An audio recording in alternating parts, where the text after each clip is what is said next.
So if Yeah, it's mentioned, I had no intention of keeping that up anyway.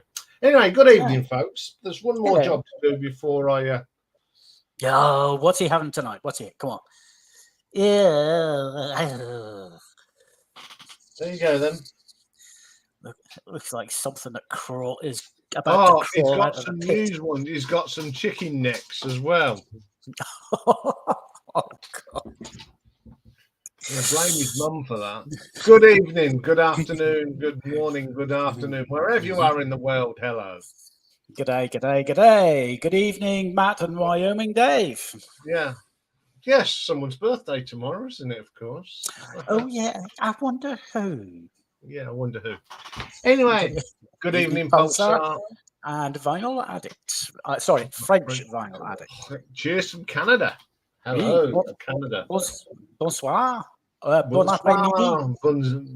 All that sort of thing. Anyway, I'm going to stop speaking French now. I am practicing it for something in a couple of weeks' time.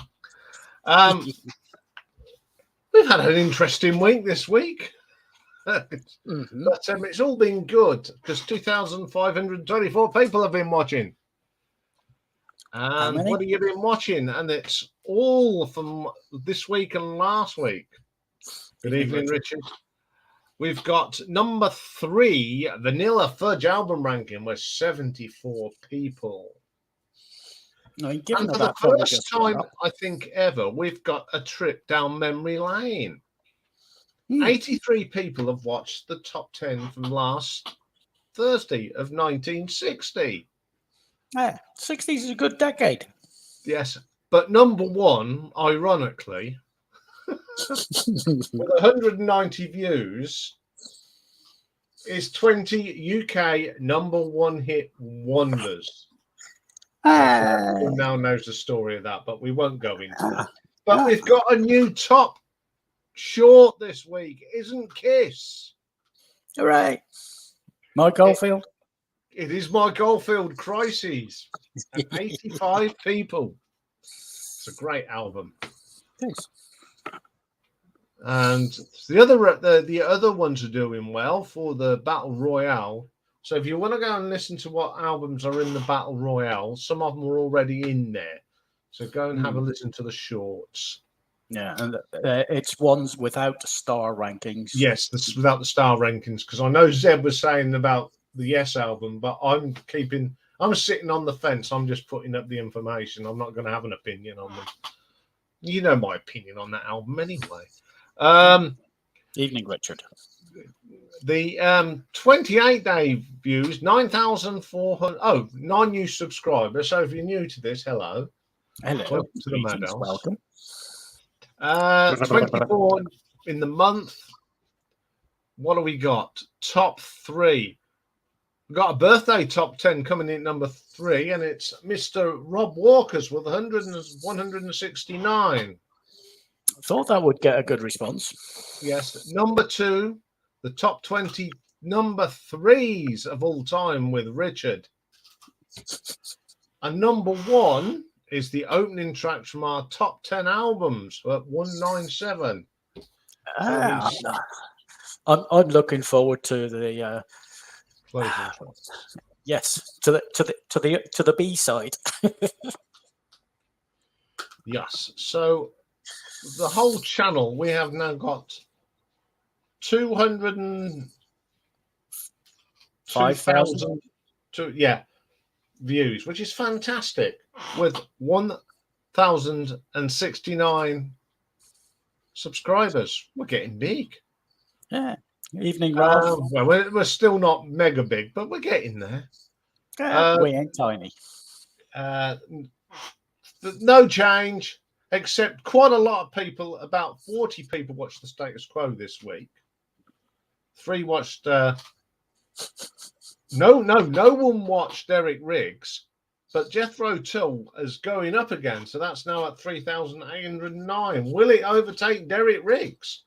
Who knows?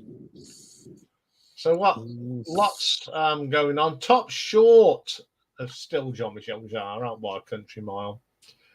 Yeah. The results are in for last week's Battle of the Debuts.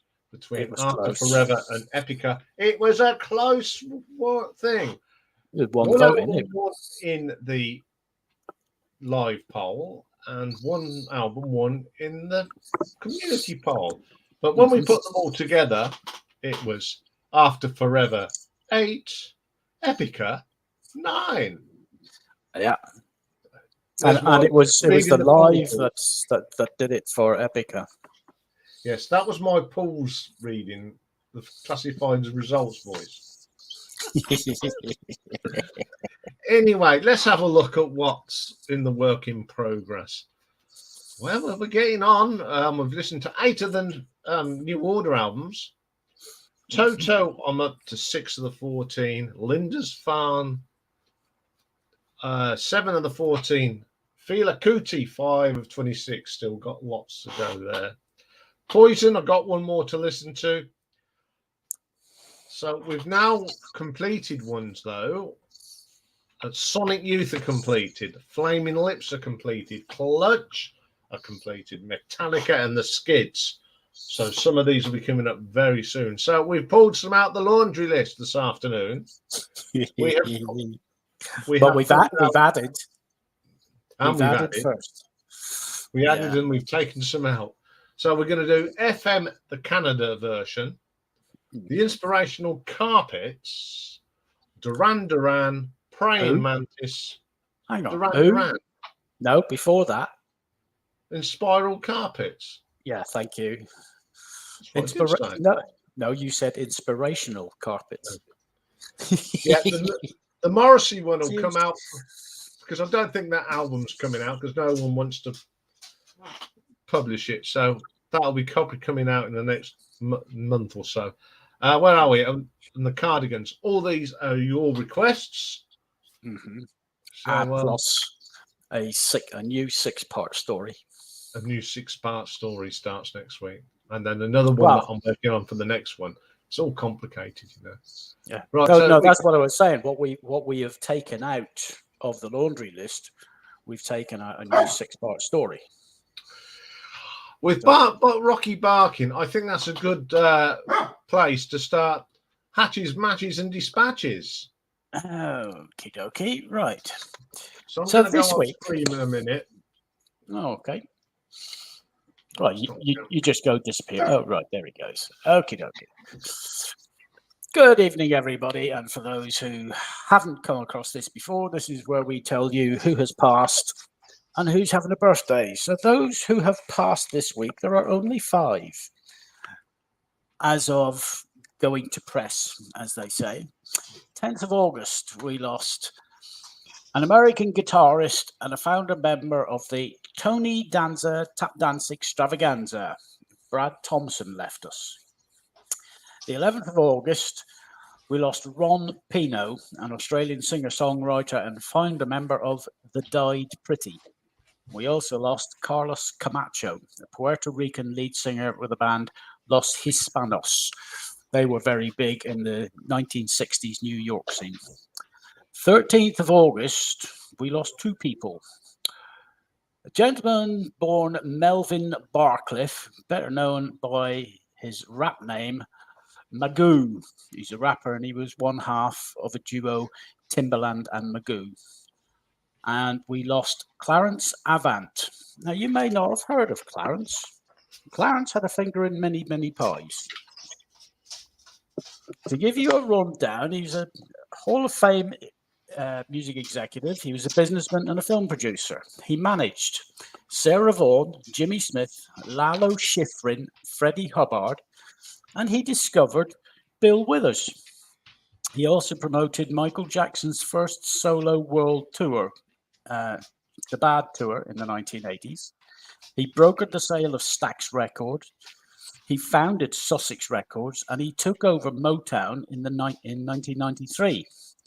And over the years, he's advised the who's who of artists, executives, etc. To give you an idea, Quincy Jones, David Geffen, Jay-Z, Sean Diddy Combs, Jim Brown, Pharrell Williams, Whitney Houston, Antonio L.A. Reid, Lionel Richie, Reginald Hudlin, Snoop Dogg, Queen Latifah, and Jamie Foxx, to name just a few. as well as politicians, including a former president of the United States. And then yesterday, we lost a rather big name in the world of records. An American Hall of Fame recording executive and co-founder of AM Records, Jerry Moss, one half of Alpert Moss Records. He died yesterday. Birthdays. Oh boy, we've got a lot. We've got 23 today. So we'll start with the youngest as usual. And born Charlton Kenneth Jeffrey Howard. What a lovely name to be born with. He's an Australian singer-songwriter, and he goes under the stage name of The Kid Laroi. He's 20 today. 23 today is Gazi Fabio Garcia, and he's known professionally as Lil Pump. 25 today is Genesis Owusu. He's a Ghanaian Australian singer and rapper. 29 today is Phoebe Bridgers, an American singer-songwriter. And then we jump to 43 today is Lena Marlin, a Norwegian singer-songwriter who actually charted in the UK.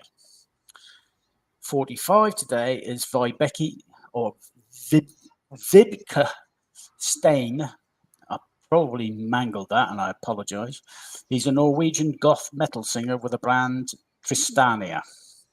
46 today, and Iain was shocked at this lady we both love listening to, the lovely Tarja Turunen, Finnish heavy metal and classical soprano. She used to sing with Nightwish. She's now on a solo career. 49 today is Tony Hajar, a Lebanese-American drummer with bands At the Drive-In and Sparta. 54 today is Donnie Wahlberg, pop singer with New Kids on the Block. 56 today is Kevin Max. He's an American singer. It's a Christian rap and rock trio known as DC Talk. 57 today is a lady born Mesa Leak, but she goes under the mononym of Mesa. She's an American jazz and R&B singer. And 57 today as well is Jill Cuniff, an American alt-rock singer and bassist with the group Luscious Jackson. 58 today is Steve Gorman, American drummer with the Black Crowes, along with Glenn Goldsmith. He's a British singer-songwriter known for the song What You See Is What You Get. 61 today, and Iain was surprised at this one. He was a member of the reality TV group Rockstar Supernova, and he played with Guns N' Roses from 1991 to 1994. And it's Gilby Clarke, rock guitarist. 65 today is Belinda Carlisle, American new wave pop singer. She used to sing with Go-Go's and then went solo. 68 today is Colin Moulding, pop bassist and songwriter for XTC, along with Kevin Welsh, who's an American country songwriter known for the song True Love Never Dies. 69 today is Eric Johnson, an American guitarist with the band Electromagnets. Look. And this surprised Iain. 70 today is Kevin Rowlands. Come on, Eileen, rock vocalist with Dexy's Midnight Runners. 75 today is Rod McDonald, American singer-songwriter. He co-founded the Greenwich Village Folk Festival. 76 today is Gary Talley, an American rock guitarist with the Box Tops. And granddaddy of them all today at 77 is Hans Vandenberg. He's a Dutch rock singer and guitarist with the group Grupo Sportivo. And as for last week's quiz, you did well, you lot. You beat me again. 2 of you went for Lonnie Donegan. I'm sorry. 9 of you went for Elvis. 8 of you went for Tom Jones. But 10 of you got it right with Cliff Richard. And so far, you're beating me again on this week's quiz. So, having said all that, I can close that window and I can go back and I can say to Mr. Skinner, am I on screen? You're on screen and off you go. Okay, so what we got for you next week? Well, we got the usual sort of mixture, and we got a little surprise as well next week. So what's happening Monday? We're going to kick off with a viewer's request for the American rock band Fu Manchu. We're going to do another reggae album, and a brilliant one at that. Max Romer and the Upsetters and War in a Babylon. And guess who's got a birthday on Monday? It's the old fella, and he's 13. We've not got a top 10, but I have got something lined up to celebrate his 13th birthday because, you know, to get to 13, well, you wouldn't think it the way he barks. Hey, come on now. You think when the old people's homes that you've been to, there's always one that sits in the corner yapping away. Yes, and that's Rocky. Yes. So there we go. We've got something special for Rocky on Monday. Tuesday, we're going to look at something really obscure. But if you can notice, some of them band members are not very obscure. The drummer is a very young-looking Cozy Powell, and the guy standing up in the corner there with the black is Neil Murray. Lots of people came in and out of this band. Graham Bonnet, Tony Martin. They're just a really good little AOR sort of type band. Retro ranking next week. It's the Gibb brothers, Morris, Robin, and Barry, better known to us as the Bee Gees. Oh my God! Forward to that one. Yeah, not that cover though, please. Okay, Wednesday, Marathon Day. This is the one I've been dreading. It's Clannad. Love the music, but can't pronounce their titles. So I've been given a list of pronunciations, and some of them I will admit now that I'm going to give you the English alternatives because I am not even going to attempt them, and I shall do it slowly because I do not want to insult my friends in Ireland. And I've got plenty these days, so I don't want to upset them all, but it's a great bit of music from a wonderful band, Clannad. So Thursday, another power metal thing. You may have heard of these two bands. First up will be the birthday girl who sang on that album, Tarja, with Nightwish's first album, Angels Fall First, which everyone forgets about. Brilliant album. I thought very good album. And another wonderful singer, and Amy Lee from Evanescence and the album Fallen. Pick and mix next week. We're going to have a wander down the sidewalk, and we're going to look at the top 10 singles on August the 24th, 1984. That takes us to Friday, and I'm looking forward to this because it's two killer videos for you this day. First up is a live album ranking of one of my favourite bands, Bad Company. That's a great picture of them. I mean, Boz looks like Jesus there. Brilliant, Bad Company. And next week, we start a new story, and we're going to do Reggie Dwight. But we all know him as, of course, Elton John. And we're going to start off with his first album, because it was the only one he released in the 60s. We're doing Elton by decades. So we're going to start 1969 for the brilliant Empty Sky by Elton John. And don't forget, we've got 1 month before the closing date of Battle Royale. There's some good ones in there. If you want to go and have a listen, as I said, if you want to go and have a listen, a preview of what's coming up, they're all in the shorts. So go to the shorts playlist and you'll know which ones they are because it says so-and-so's entry. I see Mr. McCook was starting to plug his album already. But that's all what's coming next week. Right. Okay. Oh, well done. You beat me Yes, to I'm it. getting good at that. Ah. So that's all going to. Good evening, Mike. I'm glad Mike's here. This is the man that didn't own a Bruce Springsteen record 2 weeks ago. He does now. Having said that, he's pulled out of he's cancelled a bunch of concerts due to illness. They do go on for 3 or 4 hours, you know. Well, whatever it is, this is the second time that he has cancelled a set of concerts. It's not good, really. No. Well, there's the links if you want to come up and. I'm just having a look.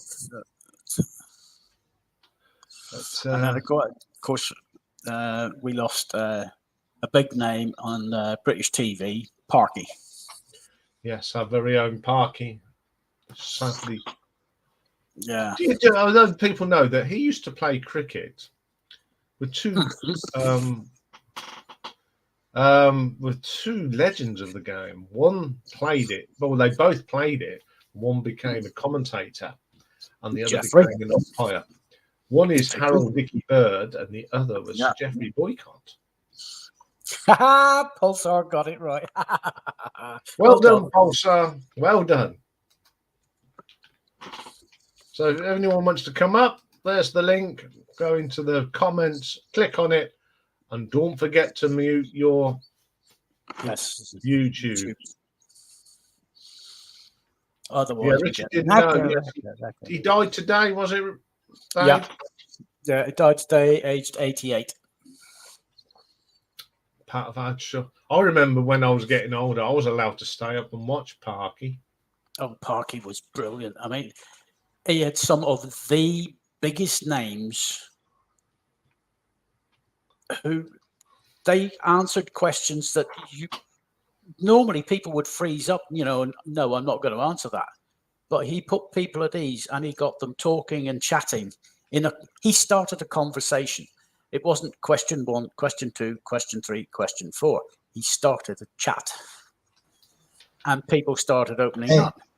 Evening, Dave. Hey. It's the man whose birthday's tomorrow. Yeah, it's true. It's my birthday tomorrow, yeah. Have you got anything good planned then? Not particularly, not really. Just well, we don't do it so much these days, do we? When we get to our age. I'm in my me and Dave were having this conversation this week, weren't we, about getting older. Yeah, I'm in mid-50s, getting close. Yeah. It should be your video should be up for when you get up into the morning. Oh, cool. So, cool, man. Yeah, so I'll be sure to watch. I haven't got to get it up early because it's the thing. So yeah, it'll be up there. Yes, Angie Dickinson's laughing at Billy Connolly's jokes were priceless on the Parky show. You know what I didn't realise? Peter Kay was the warm-up man for Parky before he started his own shows. I never realised that. No, I didn't. No, but Billy was a perennial guest. You guaranteed to raise a laugh. Yeah, I don't know. Today, sadly, we lost a chat, greatest chat host today, Dave, Michael Parkinson. He was 88. I'd say, who would you say is the America's Johnny Carson? Yeah, sort of. Yeah, it's that sort of thing. That sort of iconic sort of person. So we all Carson some.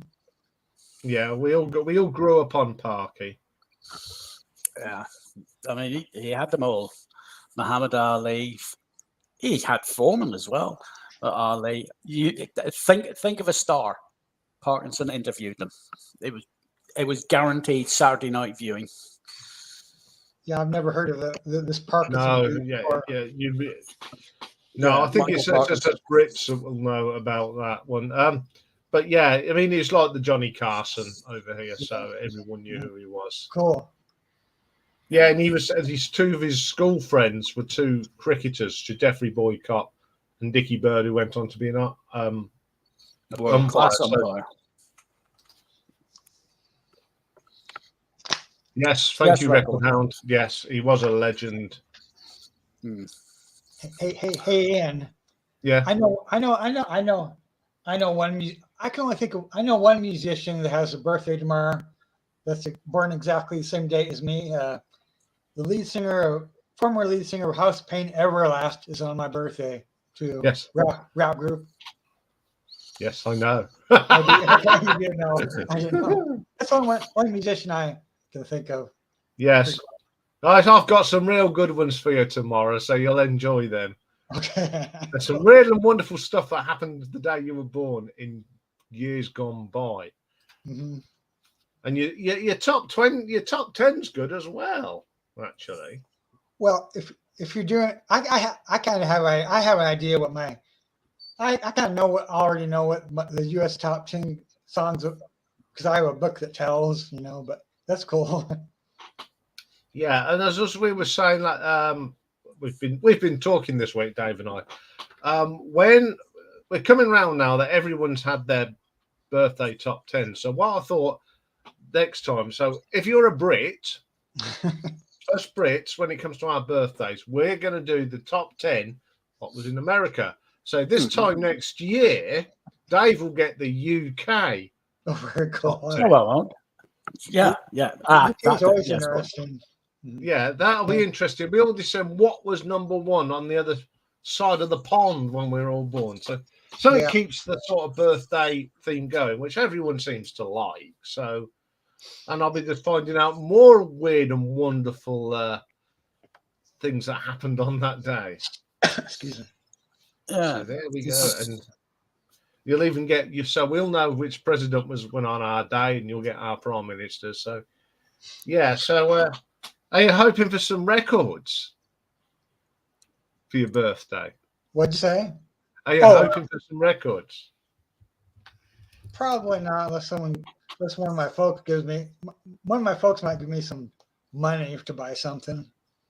But no, probably not.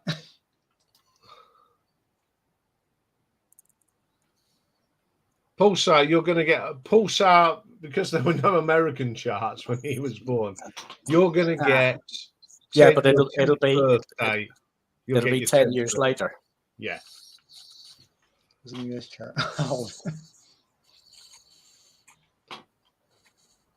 Going back to my brick and mortar tomorrow, the owner has just called and has the last record. There she goes. Good track. Nice. Good track. And also, we have got another birthday within the channel on Monday, of course. It's the four-legged variety. Oh, yeah. Rocky the dog. Well, he's been for his MOT this week. He's the vet we go to. He's been going there since he was 2. And sorry, I've just seen Richard's comment. a year later than the Kuala Lumpur top 10. So, yeah. Anyway, now the receptionist, she loves Rocky, and every time she sees him, they would know each other, and they've moved places, so they've got like doggy treats and for new puppies. But because he's 13 on Monday and he's a superstar, she gave him a treat bag with gravy biscuits and a ball. So yeah, he got spoiled rotten at the vets. Oh, they're reducing his meds, aren't they? Yes, they're reducing taking him down to his steroids as well for his itchy skin. Well, Rocky suffers from like doggy eczema, which is not nice. No. And he got a new cooling mat as well this week. He's getting spoiled rotten. So there's I've just put up the. Oh, this is slow tonight. It is. Just put up the so you can come in. Hey guys, I found out that I read something. The official UK singles chart started way back in like 52 or 53, I think. Right? 52. Yeah. There's a website where you can look up the UK top tune hit for today, too. Oh yeah. Yeah. That's what we've been using. I figured, yeah, that's cool. Yeah. and the Billboard Hot 100. Yeah, Billboard Hot 100. Billboard started keeping the first weekly U.S. top 10 was July or August 1940. That was more Well, because the charts proper didn't start until around about, I think it was 58.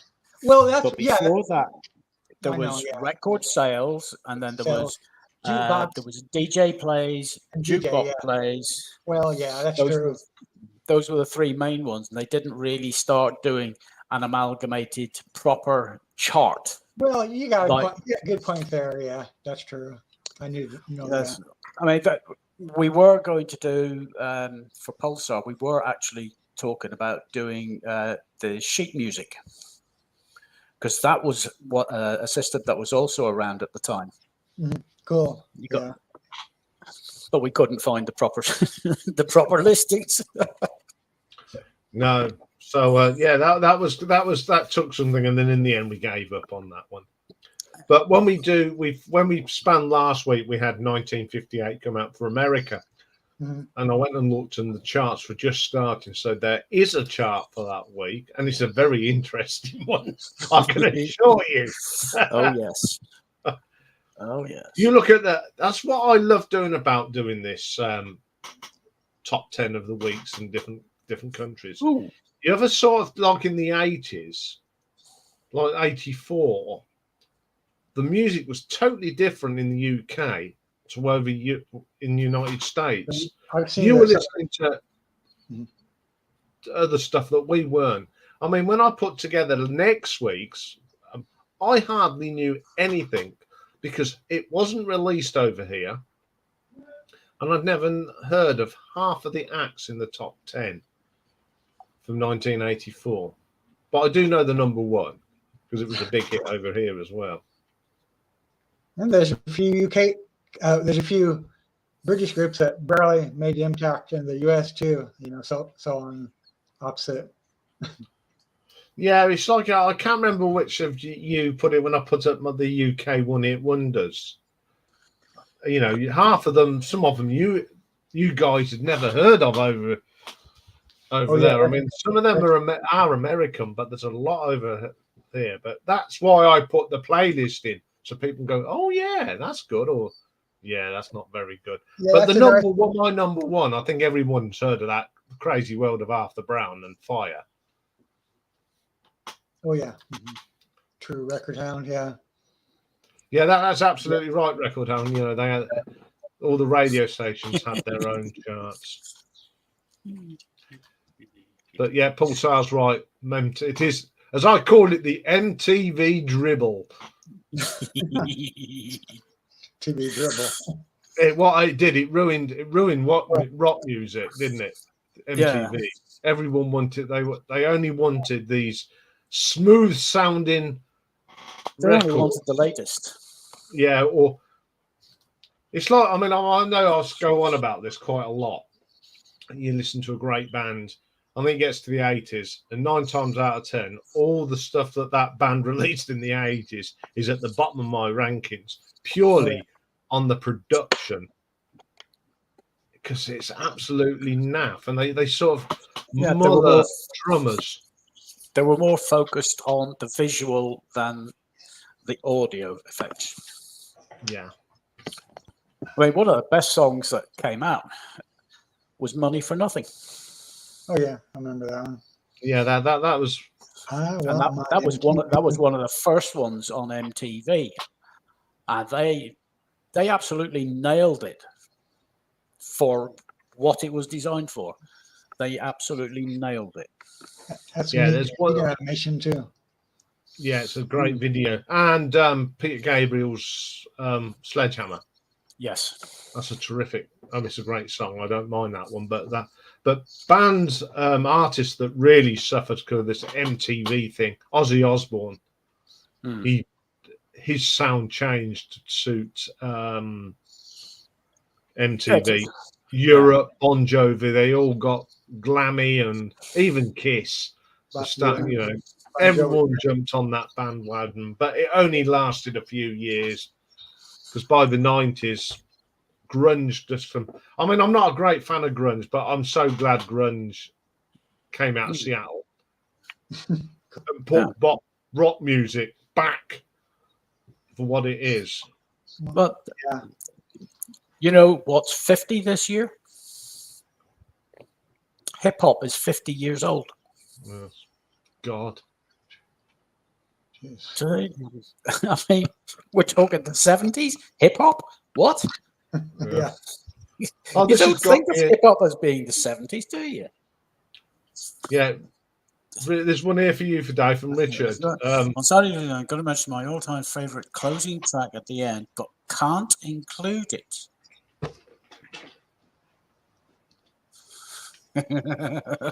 That's got me intrigued. I'm looking forward to that. Yeah, Darren, that was a weird video. Mm-hmm. Yeah. Hyperactive. Thomas Dolby. Oh God, yeah. Oh, he Catchy was tune, weird. though. I've actually got somewhere his other single. She blinded me with science. I like that song. Didn't that get used in the movie? I don't. She blinded me with science. I think. I don't remember. Okay. Or am I thinking of another song? But Hyperactive, it was quite a catchy little tune. But the video was certainly out there. But then again, Thomas Dolby was out there when he was out there with the fairies.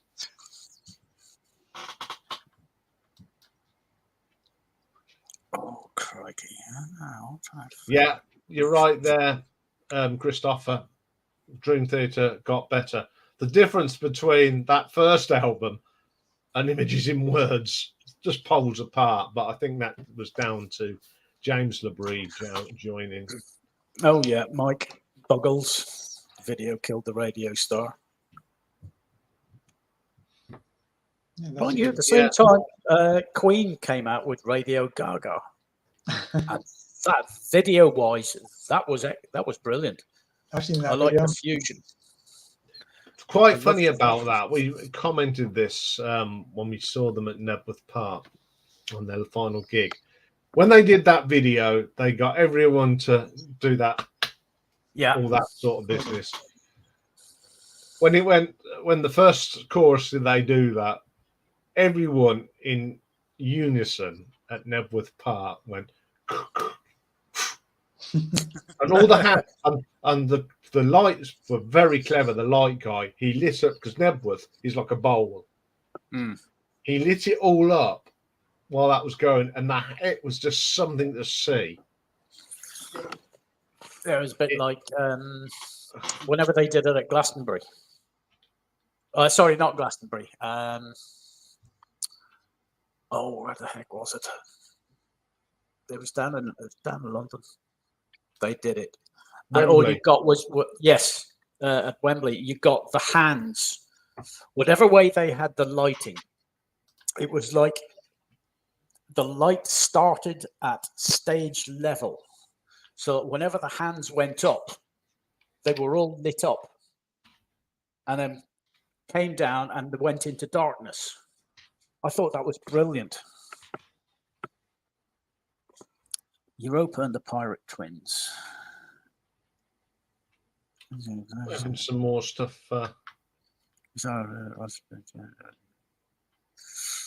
Yeah. Oh, crikey.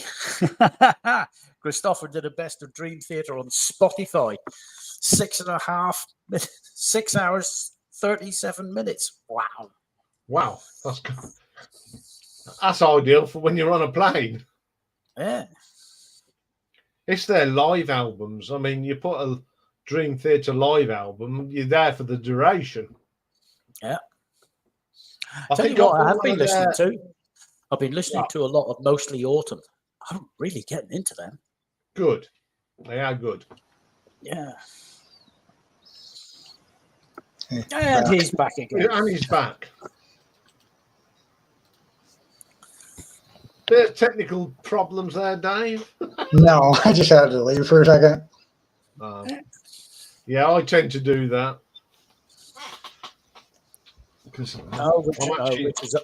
Richard's heading out to work tonight. He certainly is. I shall, but don't worry, Richard and I will be recording on Saturday for our closing shows. So looking forward to that. Yes, see his favourite closing tracks. That could be anything. Oh yeah, I like it when he leaves us these little teasers of Mr. McCook. Yes, record hand he was. Oh, sorry. Yeah, he was. I think the best one he ever did has to be Live Aid. Yes, that's the one. I think that's the one I'm thinking of. Yeah, it was Radio just the Gaga. way it was just the way the light hit it. Hands went up and they were in.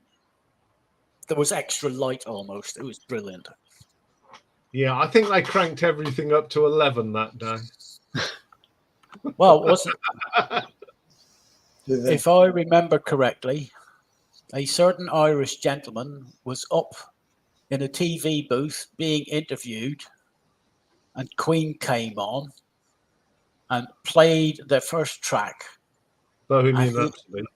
Yeah, and he turned round mid-interview and said, "Fucking hell, who got it right?" on live TV, because they got the sound spot on. There is a rumour that the manager went and fiddled with turned some knobs upon the mixing desk. But that's just a rumour. It wouldn't surprise me. That, or else they set one of their guys up. Excuse me, I know what the music sounds like. I'll do it. Yeah.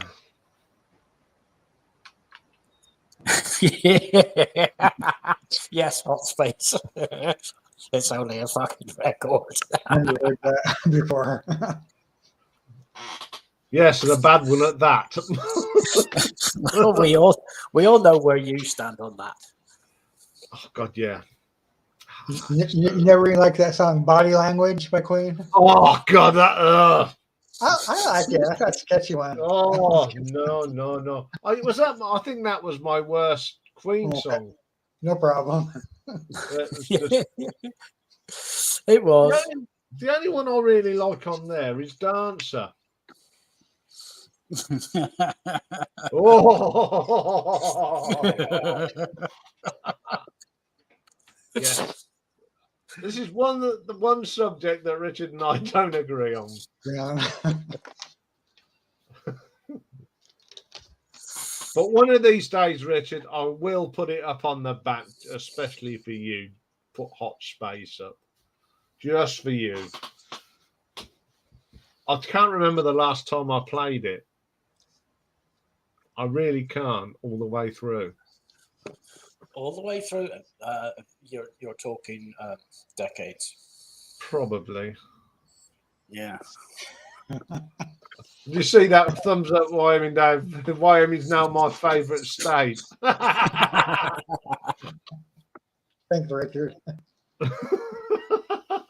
Well, I've never heard the album. I've only heard 2 songs. I never heard Hot Space. I've only heard Calling Out Girls and Body Language. I never heard the rest of the album before. Ooh. Yeah, it's on Spotify, Dave. So Okay. sins. I mean, it's got Under Pressure on it. Mm-hmm. David Bowie, Richard says, just play side 2 and raise your eyebrow. Yeah, I mean, that's the best song in it, is Under Pressure. Oh, yeah. Queen and David Bowie, yeah. Yeah, it was a great song. Thank God that David Bowie was in the studios at the same time. That was recorded a few months way before the Hot Space album came out, right? Yeah, they were over there, and they said, "Oh, do you want to make a record?" Yeah, all right. Dun, dun, dun, dun, dun, dun, and away it went. And I bet you it didn't take long to do that. You know, you got 5 geniuses in the room. Oh, you know what? Well, I've just found a new producer for you. Oh, God. Who is it? Reinhold Mack. Mack, of course. Yes. Yes. He was one of the producers on Hot Space. Oh, For all his sins. We'll let him off. Yeah, He some of his certainly other will stuff- not be in my. I don't think Hot Space will be in my top 5 when I do it. Then I mean, let's see. Fly to the Rainbow, It's Only Rock and Roll, Come Taste the Band, Calling Card, Black and Blue, White Snake, Real Natural Man, The Game, Flash Gordon, ADF, Want That Sucker, Don't Say No, Batteries Not Included, Angst in My Pants, Hot Space, Emotions in Motion. He's covered. I didn't realise he Hello. did Strange Frontier by Roger Taylor. but yes, he did. Anyway, a very warm welcome to Christopher, who's been. Oh, good evening, Christopher. Of the live stream, and he's finally come up. It's lovely to see you up here. How are Yeah, you? nice to see you guys. I'm Yeah, I'm very good. I Cool. really like that you were talking about Dream Theater. You mind if I show some albums? You No, can but- certainly please can, do, Christopher. please We do. like that, so we'll make you big. Bump. Start with There this you go. with the CDs. Yeah. Octavarium by Dream Oh, Theater, great album. especially the title song is great. Octavarium. Dramatic Turn of Events. Not my biggest favorite, but I like it. I I like like the all cover. of it. Okay, Richard, Sorry? good night. I like the cover to that one. I think that's a good cover. Yeah, it's a fantastic cover. Live album, Once in a Lifetime, Cool. from the early years. Yeah. Sadly, the singer isn't that good. I have a single with songs from Awake. It's Lie, Space Divest, To Live Forever, and Another Day Live. Another single, Through Her Eyes.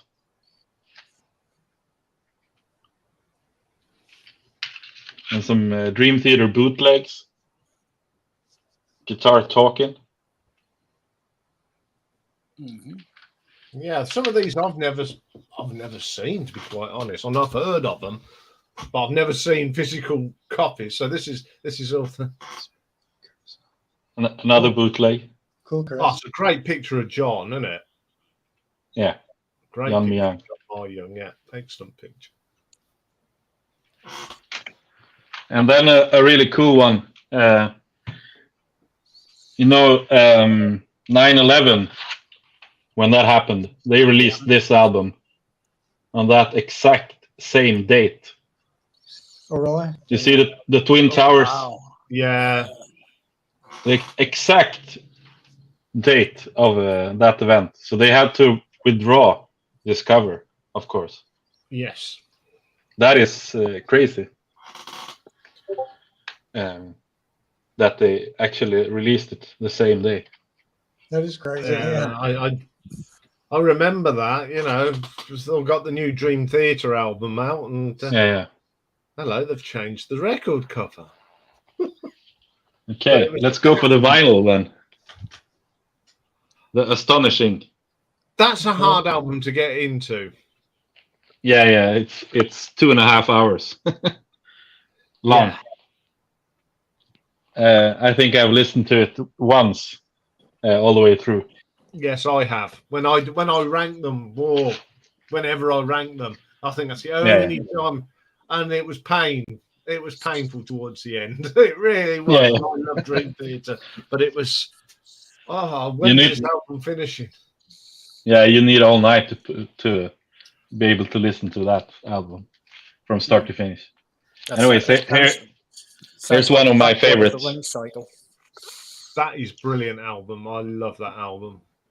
Yeah. That's reminiscent of Nightwish. That cover, yeah, and a Symphony X cover, isn't it, as well, Christopher? Yeah, Twilight in Olympus. Yeah. Right.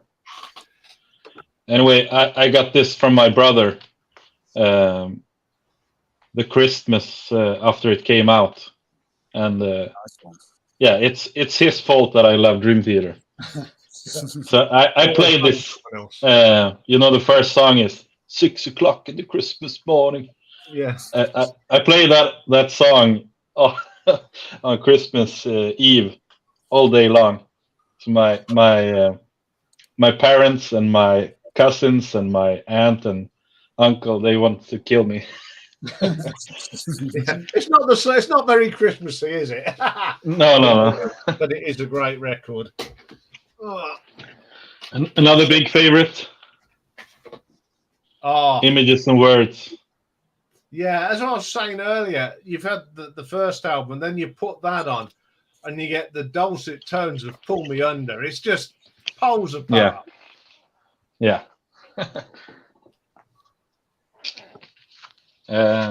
Probably one of my least favorites. Train of Thought. Yeah, I think I'm with you on that one as well. It's got some highlights. Yeah, but they try to sound like Metallica too much, I think. But it's still good. But it's not my favorite. And this one? That was a return. I think that's their best album for a long time when they released that. Yeah, for sure.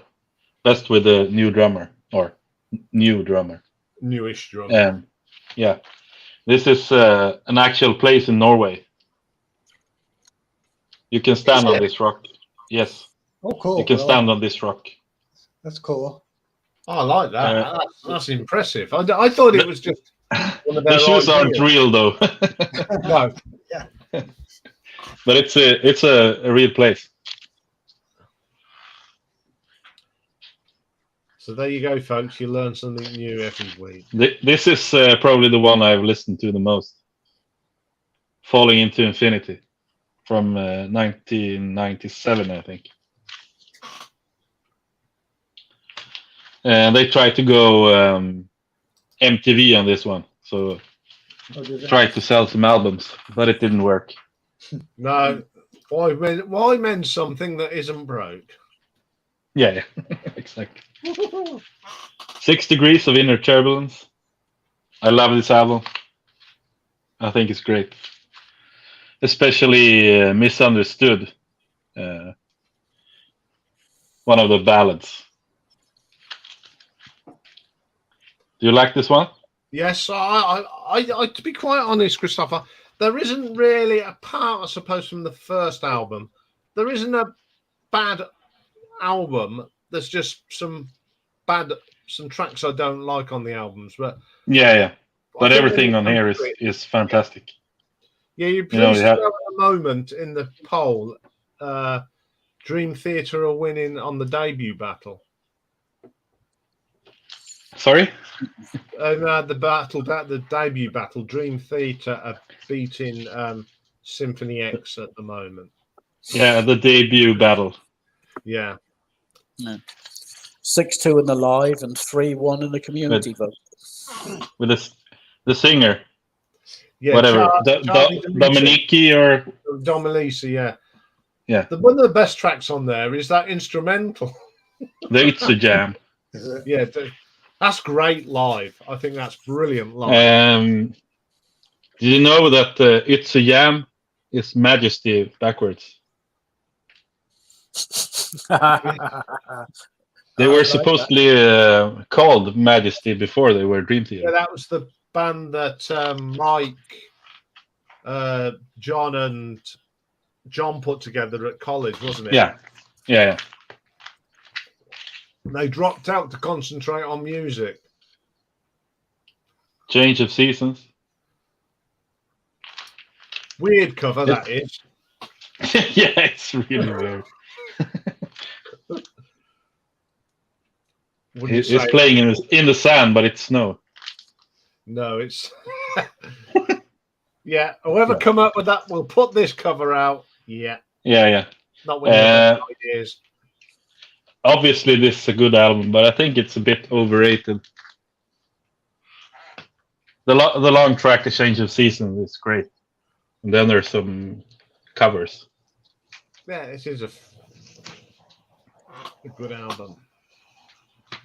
Okay, 2 left. Dream Theater. Dream Theater. This one's called Dream Theater, right? Yeah. Yeah. And then my favorite album. Can you guess it? There's so many, it's hard to remember what you've put up and what you haven't. Yeah, we Scenes from a Memory. Yeah. Excellent album. I love that cover. Yeah, I it's love that brilliant. mythological thing. It's the same guy grown up, not playing with snow anymore. Yeah. So yeah, that's it. That's some great records to show, and it's nice to have a bit of love for Dream Theater. Yeah. Yeah, I think I have almost all Symphony X albums as well.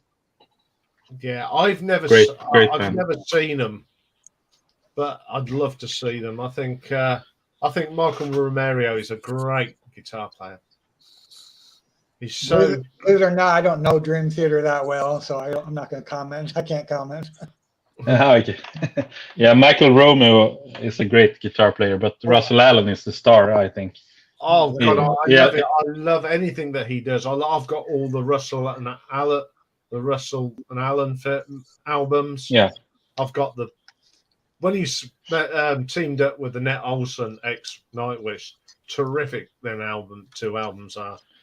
He's Actually, I haven't heard those albums. Yeah, you're probably Need to right. check- He's probably check them the out. best singer of that genre. Yeah. He did albums with Jorn Lande as well. Yeah, I think you listen to him on that first album he did with Symphony X, and you listen to their most current. There's no change, even though the years have gone by. His voice is as strong as ever. Yeah, and he kills it live. He was absolutely amazing this summer when I saw them. Yeah, And it doesn't seem like there's no strain on the voice. He just sings. It's crazy. And I've heard bits and bobs on YouTube of them singing songs off that first album. Yeah. And he absolutely nails them. They are so better with him singing. It's a shame if he had joined right at the very beginning, I think that debut album would have been even better. Yeah, it's been a long time since I've heard it. Well, I listened to it. Who's the Rod Tyler? Did he do anything? Tyler, yeah. Not Did he do anything else? I've been looking and I haven't seen anything else from him. Apparently, he sings in a band called Overlord. I don't know. Yeah, not on my radar.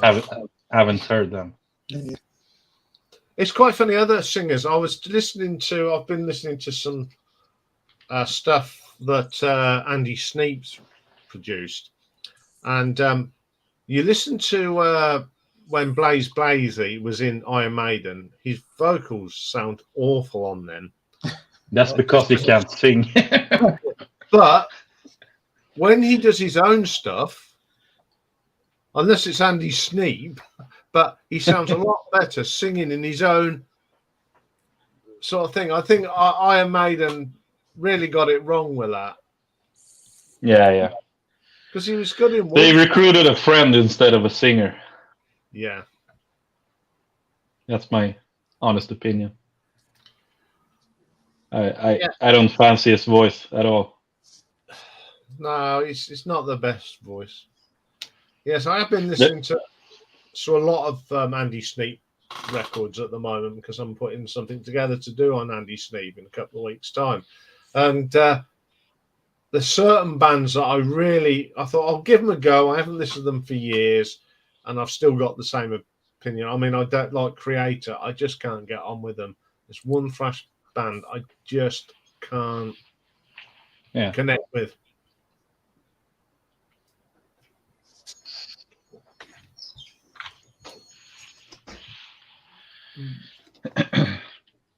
Yeah, but I mean, Iron Maiden is my favorite band ever. So when Blaze Bailey joined, I wanted to kill myself.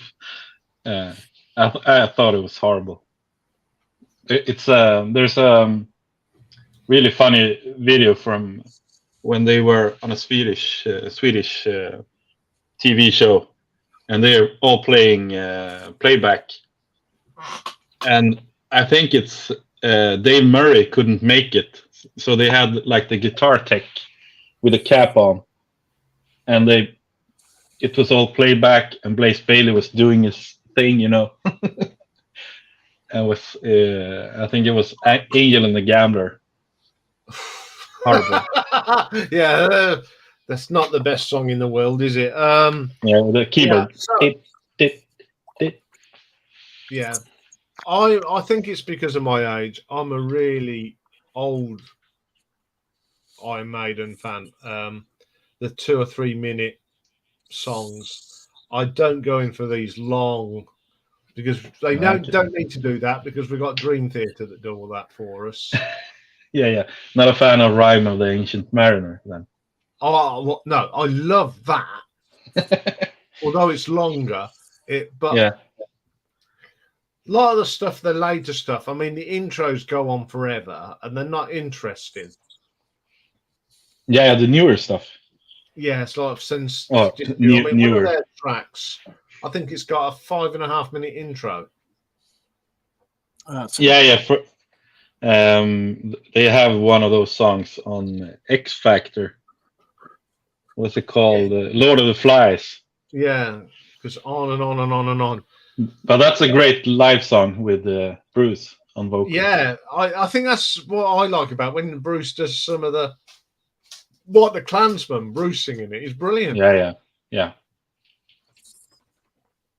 Okay, Dave's just come up with a bit of information. AC/DC frontman Brian Johnson revealed his family tomato sauce recipe during an unexpected visit to a village pub, the King's Arm in Polebrook, in my home county. I know Polebrook and I know the King's Arms. Yeah, that's great. He was test driving a car for a friend and got lost. Actually, that's quite easy round there. It's a bit out of the yes. Polebrook. I think it was planned. He had the recipe in his jacket and went to the pub. I've met Brian Johnson. He is one of the nicest guys you can ever meet. Yeah, he's from Newcastle. Yeah, he's an absolute. My favorite football team. Yeah, I was in one of the AC/DC videos. Are you ready? And the director was a bit of a lovey, you know. Okay, you'll like that. And behind his back, Brian was taking the Michael out of him big time. It was so funny. And there was a bit where he was in it, and he looked at us guys down the front. And he said, "What does he know? He's just a director. We're a rock and roll band. We know what we've got to do." So, does anyone else want to come up and join in the throngs tonight? Or are you all too busy doing other things tonight? Well, it is the summer. This is it. We're getting close to going back to school time. Yes. Oh, we're having lots of people coming at different tonight, which is great. Oh, French Vinyl Addict. Yes, he's a bit blank at the moment. I don't know if he'll. I'm waiting till he appears on the thing. So, whereabouts are you, Christopher, exactly? Yeah, I'm in Sweden, in the northern parts. It's about 60 Swedish miles from Stockholm. Excellent. All right. And another first timer to the live stream tonight, all the way from Canada. Hi there. Dick. Good evening. Bonjour. Bonjour. Good evening. Bonjour. Bon après-midi. Bonsoir. Good evening. Bonsoir. Dave's the linguist in the show. He speaks more foreign languages than me. Cool. Yeah, about 10 words. That's it. I don't know. You've ordered beer and fries. Well, when we've been in Belgium, he does all the ordering. Yeah, because I go and I look it up on Google Translate first, and then I spout it. Okay. That's the beauty. I love mobile phone, smartphones. Google Yeah. Translate. All right. I would like to order. Blah, blah, blah. Beer. Okay, that's what I want to say, and then Yeah. I look at the menu and go. Da, da, da, da, blah, blah, blah, blah. Yeah, but Belgium are very nice people. I'm from France originally, and Belgium are nice because they have a Dutch speaking part and the French speaking part, so they are used to speak very well English to Yeah, communicate you've with got. them. Now, what was it? There's Dutch, there's Flemish, Flemish French, part. Yeah, yeah. and there's a place in Belgium where the town is split down the middle. Okay. One side is Flemish, the other side of the street is French. Oh yeah, it's like in Switzerland. You have several cities. One part is French speaking part, and the other is German. It's very weird. Yeah, Isn't but there this also is going straight down the middle of the road. Okay. Wow. So you get different postcode addresses Yep. on the left and right side of the same road. Yeah. Yeah. It's weird. Yeah. I know there's a village. Yeah. It's half of it's in France and half of it's in Holland. Yeah, this is the one.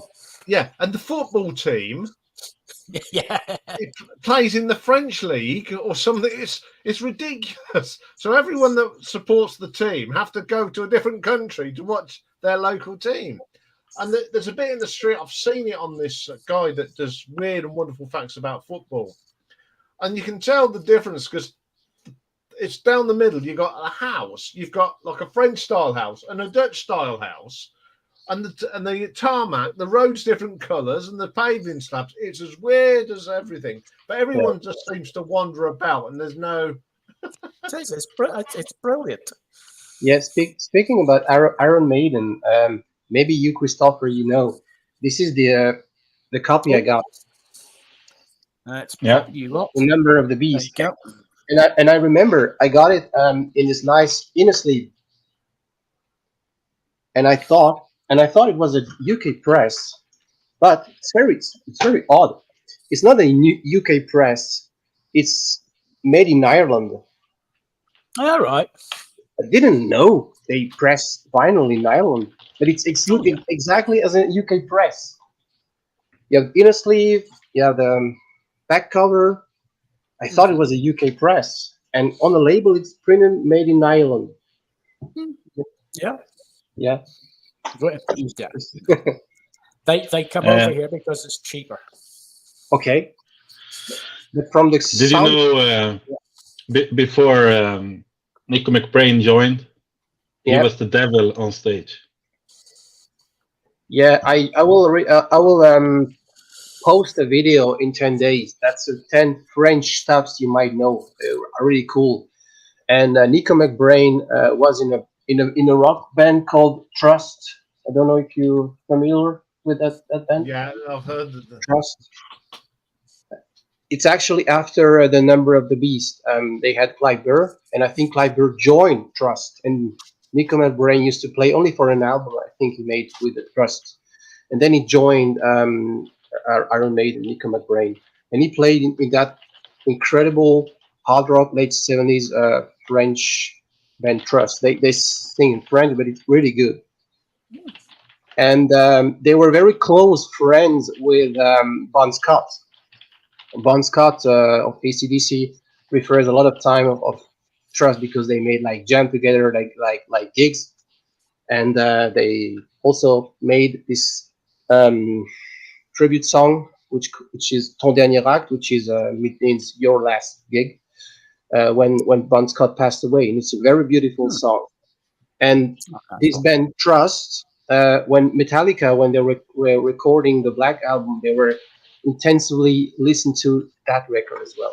So Trust is a very good hard rock, heavy late 70s. If you just want to check They out. are a very good band. I mean, that's what I liked about it back in the day. You know, Iron Maiden knew Trust, and they all sort of think. So when Nico went into the band, it wasn't like he was going into a strange surroundings, was it? He knew the guys, he knew their thing, and when on that Peace of Mind tour, he picked up the older stuff very, very quickly, didn't he? And playing it, and he added his touches. I mean, it's a shock to hear what happened to him earlier in the year. You know, he had his TIA, and there was a lot of talk. Oh, he's not as good as he was, and all that. But it's understandable why.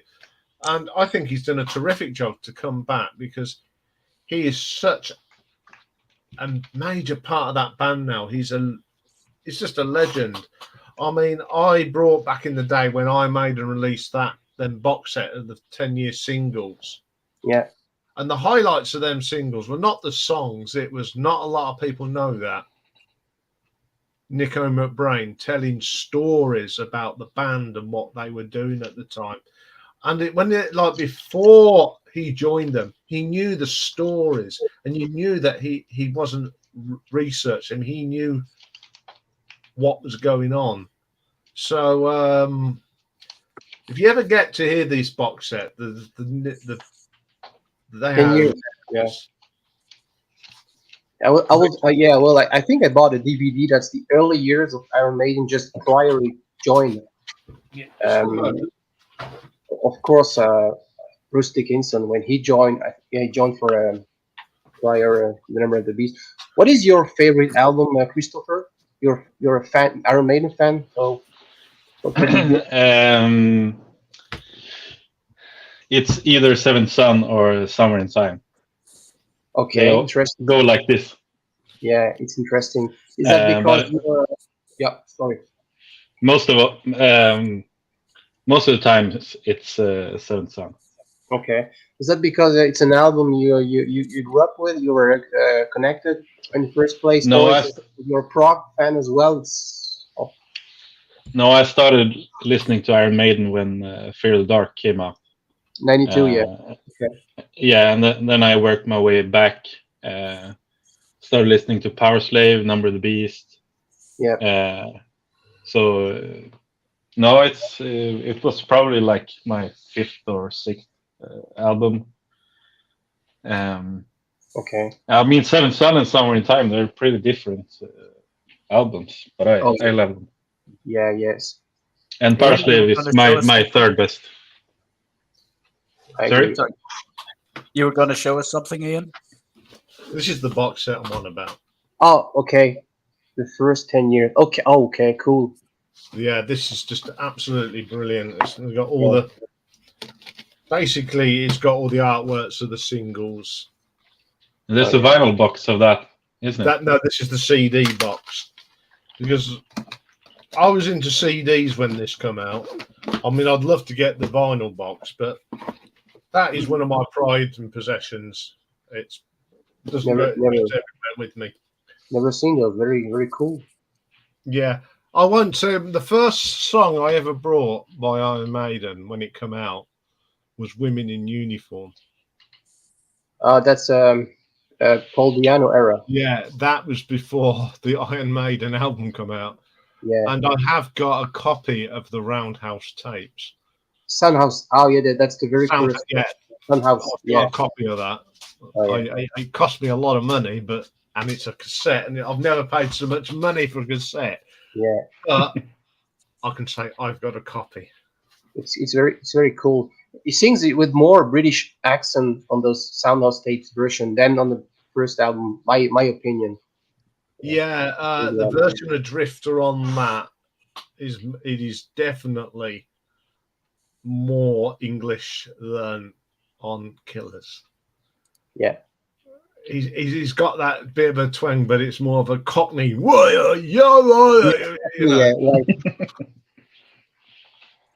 Yeah, I've been to the pub they used to play in London, and it's got a little plaque on the wall saying this is where Iron Maiden started. I mean, I think Women in Uniforms actually got Dennis Stratton playing guitar. Oh yeah, exactly. Yeah, that's 80. 81, early 81. early 80, because that's when Dennis left. And no, Dennis recorded the first album in 1980. So they did all these singles, they got the album out, and Okay. then Dennis left, and in come Adrian. Andy Maria. Yeah, so I mean, I've been an Maiden fan from day one. And as I was saying to Christopher before you come on, I think because of that, I'm more of a fan of the older Maiden than the newer Maiden. I don't mind the newer Maiden, but I think up till Seventh Son, which is my favourite album, they're the albums that I listen to the most in my Iron Maiden collection. I think it's just because of my age. And I remember going to see them the first time they did one of these greatest hits short shows, and they didn't play anything past Power Slave. The summer back in time tour. This was at Twickenham in London, and then we had some younger fans in the thing, and they says they're not playing anything we know. Yeah, I saw that tour as well. Yeah, hold on a minute. Yeah, I recently got this French copy of Power of Peace of Mind. This is one of the very first pressing, and here it got those sticker. You could order T-shirt with the address. Cool. Original from that. I think that is a great album. It's a very underrated album, because once Power Slave come out, it's sort of everything. But Peace of Mind's got some great tracks on. Where Eagles Dare is brilliant. I think they recorded. It has got Quest for Fire on it, which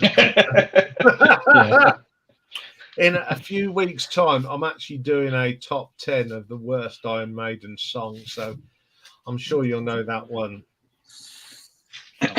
I'm saying nothing. Yeah, I love that he's singing that dinosaurs and man walk the earth at the same time. That's so funny.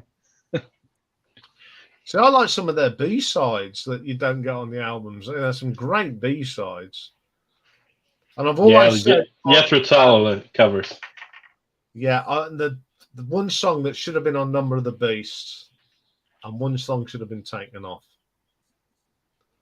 Invaders should have not been on the album. Oh man, Gangland, come on! What's Gangland? What's Gangland doing there? Invaders, Gangland. It's not the best song. I think Twilight should have been on. They actually played Prisoner at the last tour.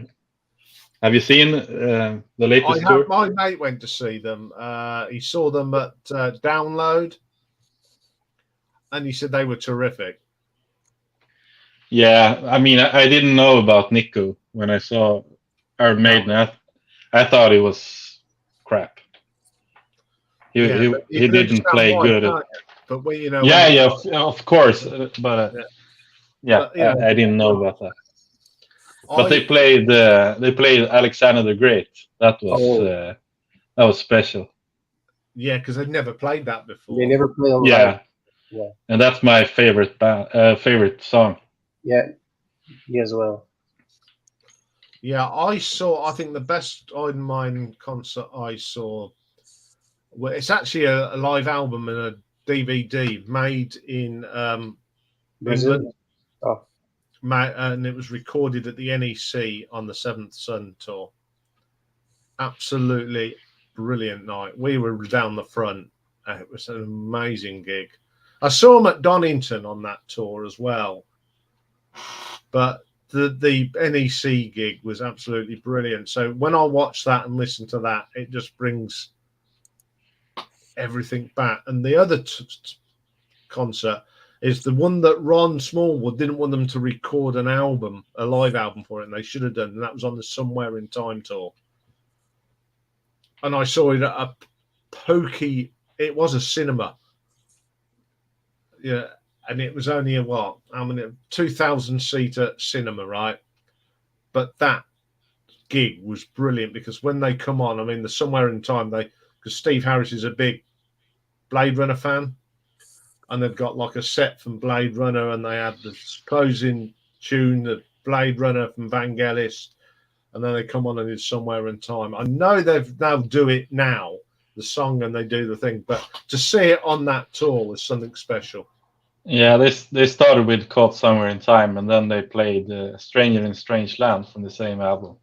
Yeah, as great. the second song, and that's one of my favorites as well, Stranger in a Strange Land. Yeah, That's an Adrian fantastic. Smith thing. Sorry guys if you're getting bored of Iron Maiden, but we got some Iron Maiden fans up, so it's a bit different. Who can be bored by Iron Maiden? No one can be bored by Iron Maiden. So what's your take on Yannick Gears being in the band? Tough question. Yeah. He's a clown. He's a good clown, but yeah. I love Adrian and Dave Murray, and that's enough. Yeah. I mean, Yannick has played with some great people in his time. I mean, he was in Ian Gillan's band for a little while, and he's appeared on all sorts of albums. If you pops up everywhere. Yeah, he's not a big favorite of mine. Sorry. No, my mate doesn't like him. He said he just stands there and throws his guitar around, doesn't do much. yeah. But apparently, Steve Harris always wanted 3 guitarists in Iron Maiden. Yeah, but he wants to play progressive music. That's why. Yep. Yeah, I want them to go back to 4-minute, straight in, bang, go. Tracks like The Trooper, tracks like 2 Minutes to Midnight, no hanging about. Straight in with the great music. I mean, I love Rhyme of the Ancient Mariner and Alexander the Great and Seventh Son, but I don't like the one about the airship. You see, I don't even know the names of some of these later tracks because I listen to the albums, but they don't have the same impact on me as. I mean, I like the Matter of Life or Death album. There's some great tracks on that. Yeah, it's okay, but I mean it's Iron Maiden, so it's at least 3 out of 5. Yeah, I reckon you saw them on the Book of Souls tour. They played most of that album. Didn't know it, but they took out Matter of Life to Death and replayed it before it even was released, which was a pretty bold thing to do, I thought. Yeah. So I'm trying to do 200 things at once here, folks. So whereabouts are you in Canada? Where I live in Canada. Yeah. That's in Montreal. It's a French-speaking part. Yeah, I've flown over it. Oh, right. You really? Yeah. Yeah, I think I was going to Chicago. Okay. And it was a lovely day, blue skies. I knew we was flying over Montreal because I could make out this Grand Prix circuit. Oh yeah, on this tiny little island because Montreal is in an island. Yeah. So it's a very cool place. A lot of way different from the small city I grew up in France, and a lot of festival, a lot of culture. A great English-speaking part, although it's Quebec, French-speaking part. A lot of people with Irish or Welsh origins, and it's kind of cool to see all this mix in a concert, in the street gigs in summer. A lot of people combining Irish folk with volcanic sounds from eastern part of Europe. A lot of people from South America over here. French people from France. So really cool. We got that free spirit that other cities in Canada might not have or less. So yeah, it's kind of cool.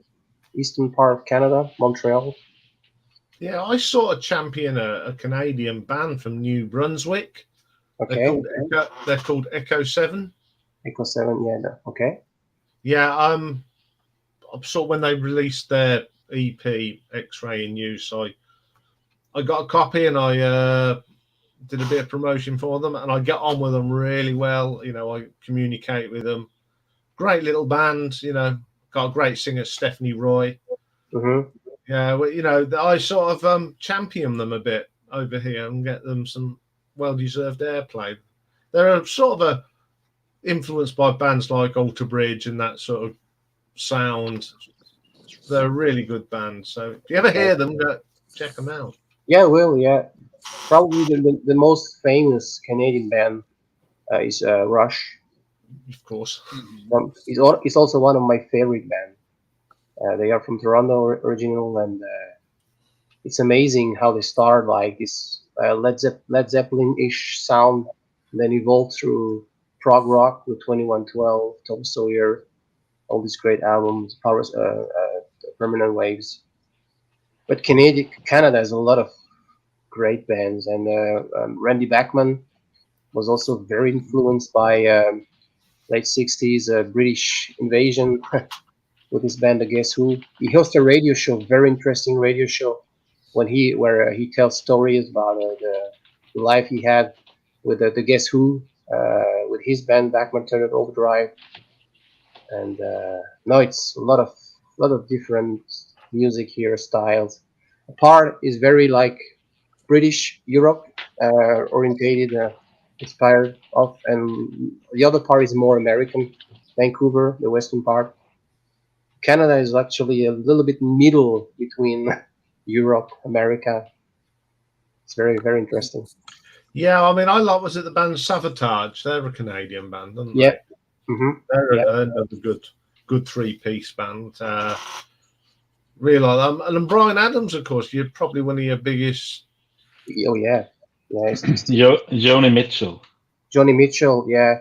Johnny Mitchell, Lightfoot, Leonard Cohen. Leonard Cohen, yeah. It's really interesting. Johnny Mitchell, 10 years ago, you could find in $1 bin records. Now I think when you're looking for a decent copy of the Blue Album, it's more like $100. Mm-hmm. Of course, you got It's Randy Bachman's Vinyl Tap is the name exactly. of the Yeah, exactly. I think he records that from home, and it's aired on several classic rock radio stations across the country. I get it on Sunday evening on my local Montreal station, and it's really cool. This guy knows amazing stories from the past. And of course, we can blame you for Neil Young. Neil Young, you don't like Neil Young? No, we do. I love Neil Young. We do. It's just the back catalogue. Ian is going to have a conniption fit whenever he comes to it. Yeah, but of course, this is one of the greatest people. Gordon Lightfoot, Gordon Lightfoot, who recently passed away. Yeah, I know, absolute legend. Yes. And Robbie Robertson was a Canadian as well. Yes, he was Canadian as well. Thank you, Joe. His mother was I think the first native Canadian, I think, something. And his influence was huge. Yeah. I think as well, what I found about British bands, they're more popular in Canada than they are the United States. I mean, you take Marillion, not big in America, but they're really big in Canada because they have a convention. They have a convention in Montreal, don't they? The Marillion convention. So I've got one or two concerts recorded in Montreal from the Canadian Marillion convention.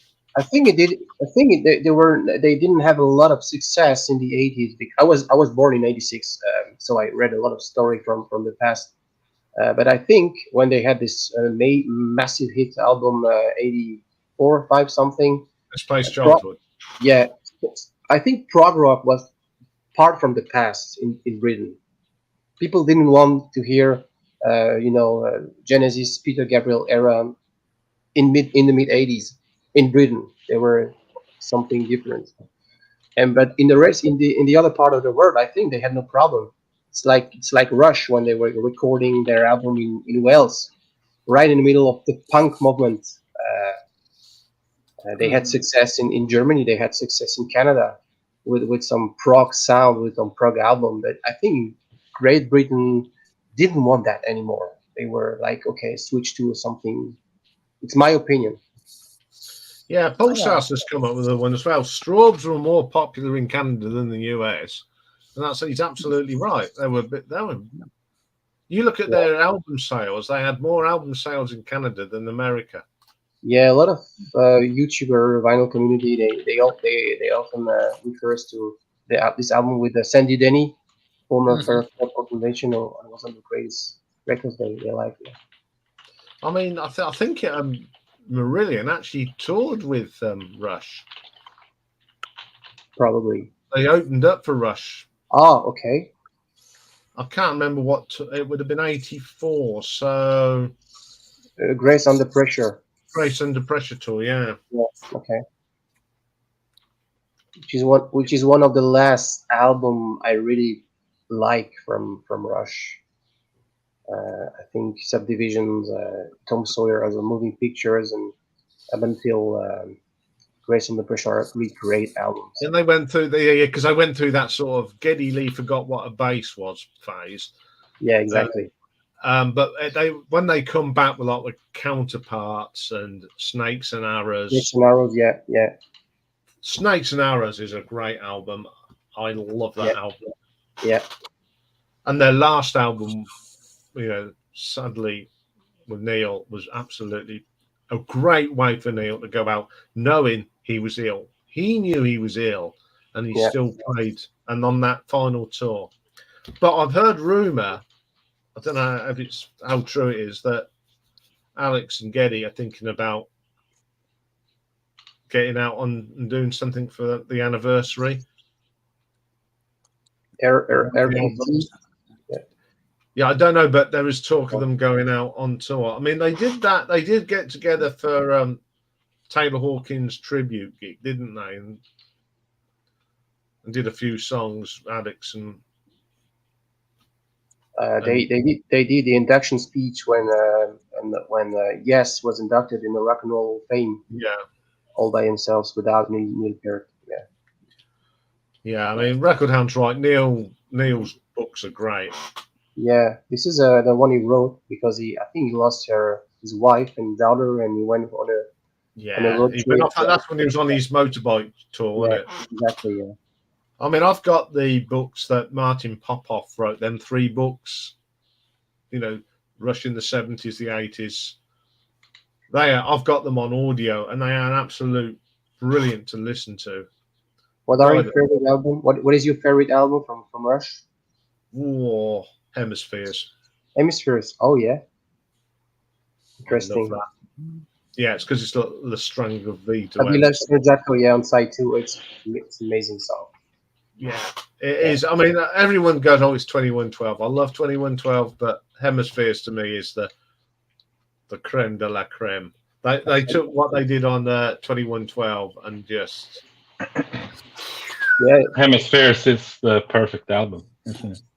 Yeah, I agree. Yeah, there's just not a bad track on it, is there? No. And it's the one I go to if I want a bit of Rush on. Out comes Hemispheres. And if I want some live Rush, or live on the stage and Exit Stage Left. Yeah, I got that one on Japanese Press.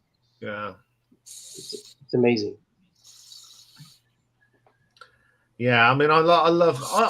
To be quite honest, apart from them 80s sounding, I like all the Rush albums. I don't play Roll the Bones. I can't remember the last time I put it on. I think the last time I put it on was probably when I ranked the Rush albums, to be quite honest. And I don't need to do that.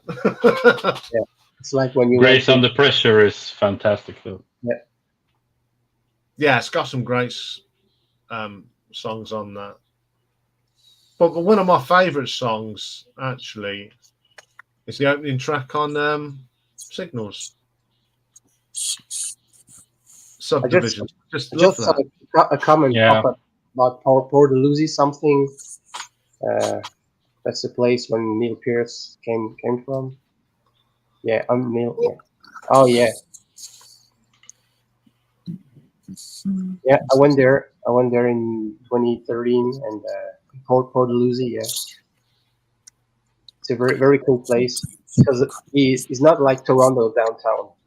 It's 2 hours away. It's in Niagara Peninsula, very close to Niagara Falls, and it's a very beautiful place.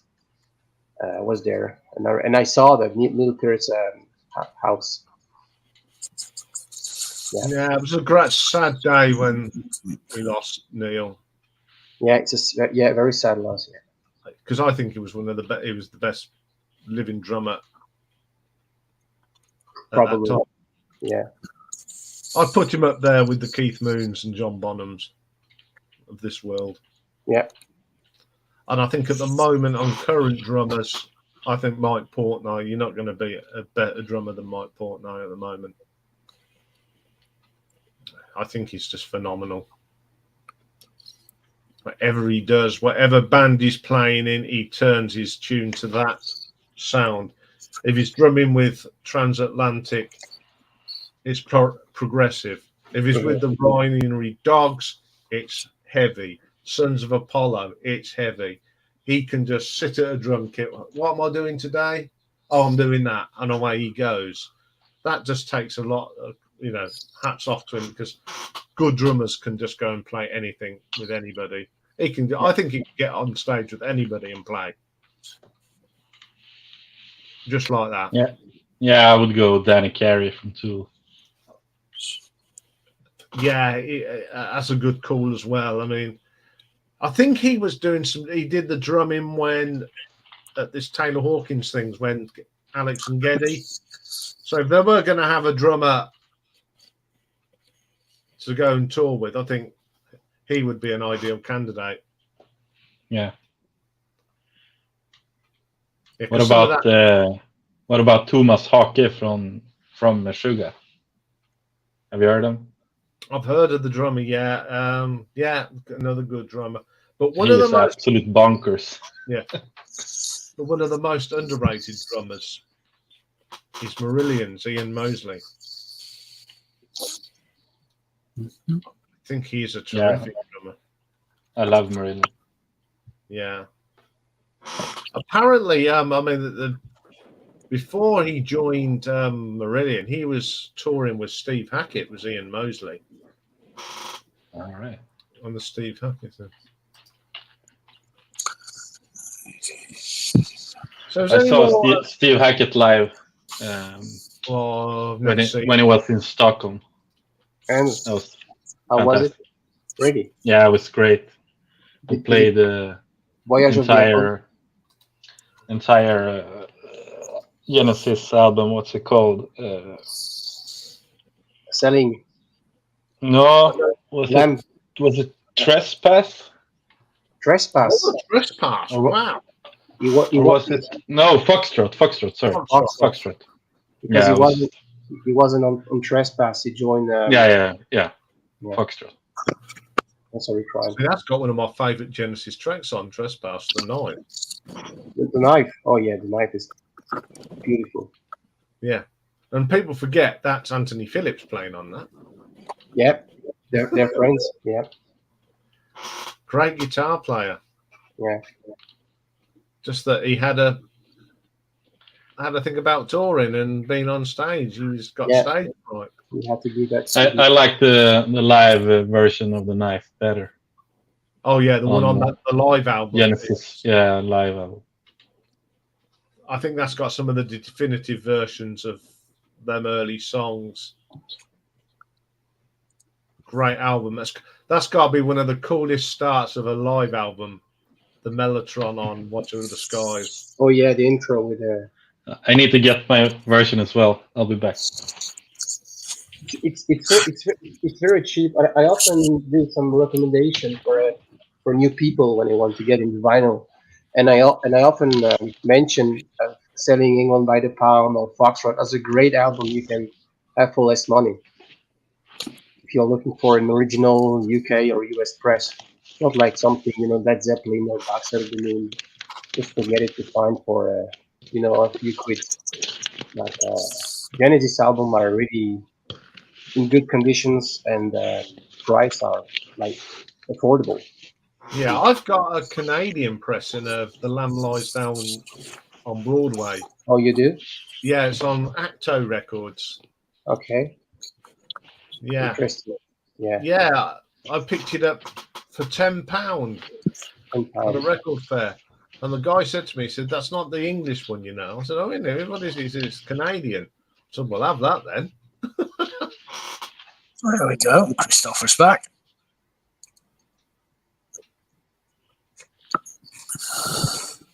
There we go. Genesis live. I got this from a friend that lived in Newcastle, and the guy signed the album. Is that except David? For, is that except David for Phil Atkinson? Collins. Is that David Atkinson, your friend from Newcastle? No. So I got a sign. Yeah, cool. Cover.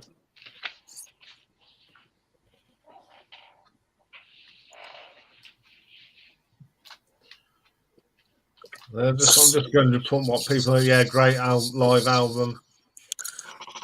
I mean, I like the Archive Volume 1, which has got great live versions of Dancing with the Moonlit Night on it, and Cinema Show, things like that, and the whole of the live The Lamb Lies Down on Broadway. But there are rumours that Peter actually re-recorded some of the vocals on that because of all his outlandish costumes.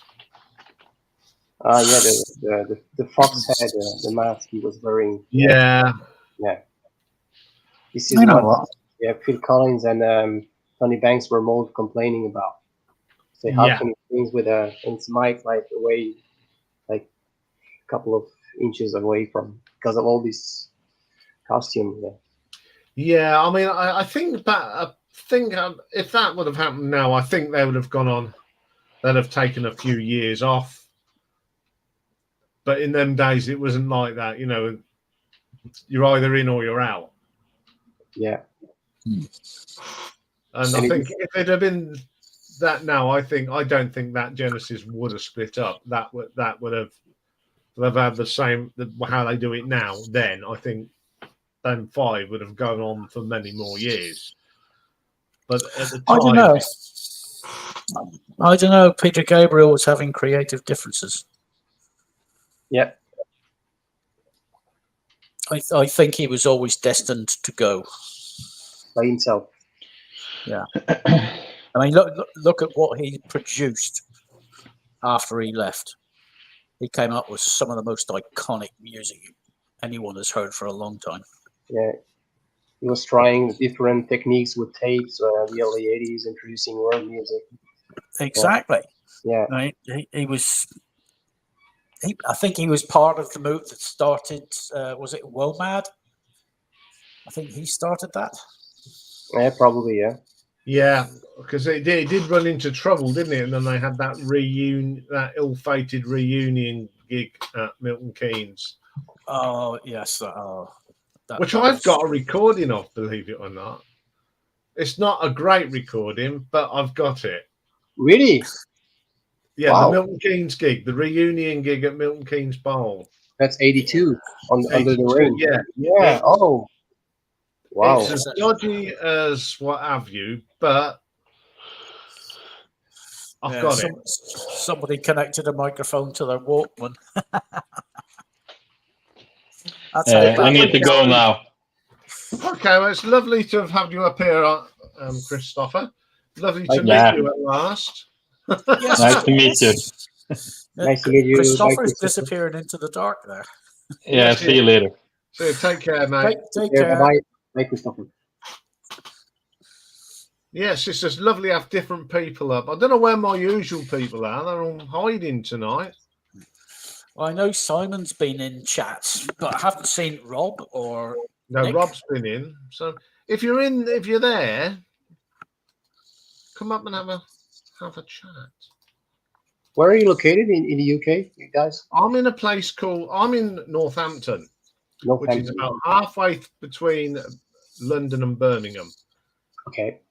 We're 60 miles south to me is London, and about 50 miles to north of me is Birmingham. Okay. Yeah. And Dave, Dave is about 200 miles further away. In I'm which over direction? I'm over in Northern Ireland. Northern Ireland. Okay. Yeah, a little seaside town called Newcastle, where the mountains of Mourne sweep down to the sea. Yeah. It's a very picturesque, very pleasant place. Yeah. Never been there. I have a friend of mine. He lives in Salisbury in Wiltshire. Oh, Salisbury, yeah. Salisbury, in Wiltshire, yeah. Mhm. Bournemouth on the coast. Very beautiful. yes, Brackletown said he'd have loved to have come up, but I have the face for radio and a voice for print.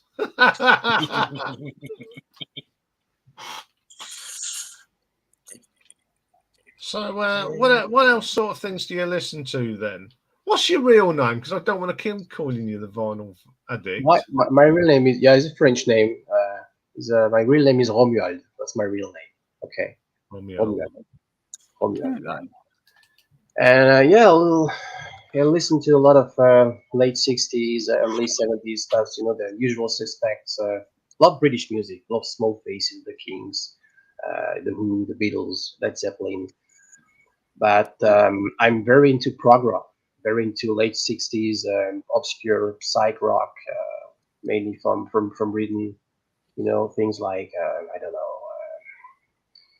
I don't have any specific band in my head. I listen to a lot of Fairport Convention, Family, all those bands who inspired prog rock bands. Mhm. Yes, Genesis, Gentle Giant, Caravan, all these. Yeah, great band. I love Gentle Giant. Gentle Giant, yeah. And classic rock, folk music, new wave, a lot of early 80s stuff.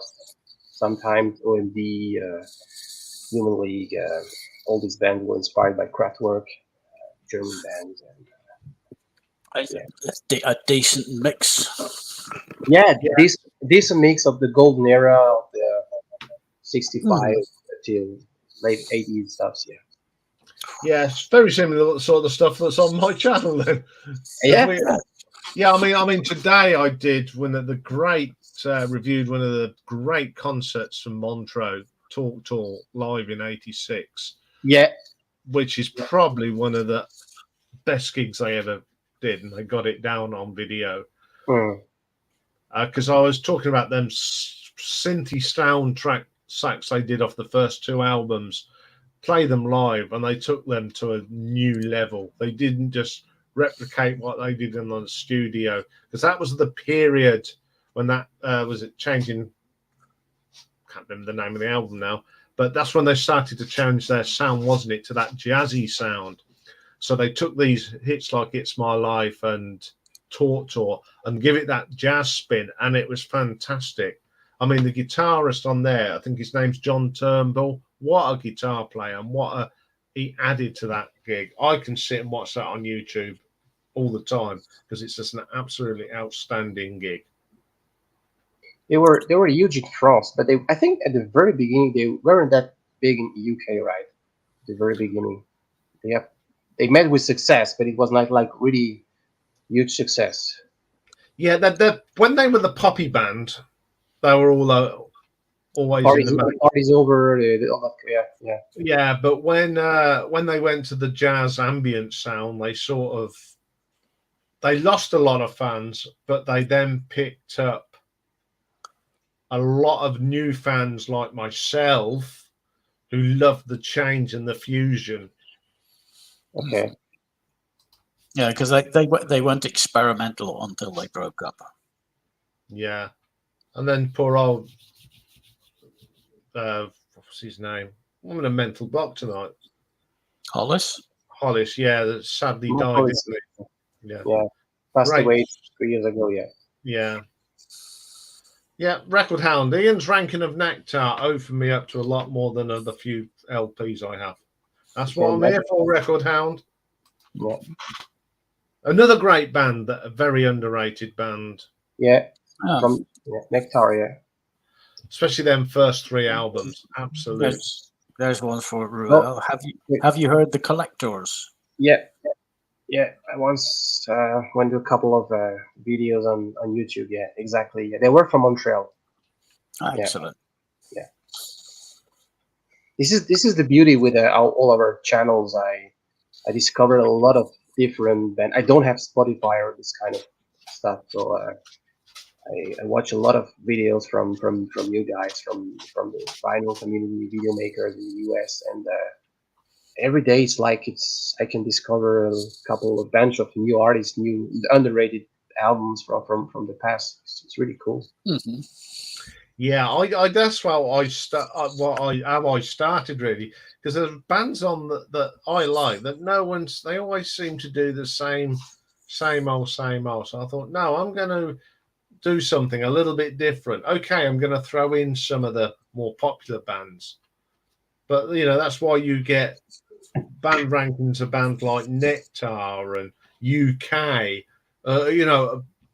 Camel, and and a lot of people are saying how much they enjoy it. And then when I started doing like the top 10s of the singles from UK, a lot of Americans said it's great to hear what was going on in the UK. Yeah. Especially in that late 60s. I mean, one of my great loves is the blues from the 60s, the late 60s. Yeah. When you got the Groundhogs, you got Jeff Beck, you got Fleetwood Mac out there, Yeah, with the first era with how's his name? The master of Fleetwood Mac.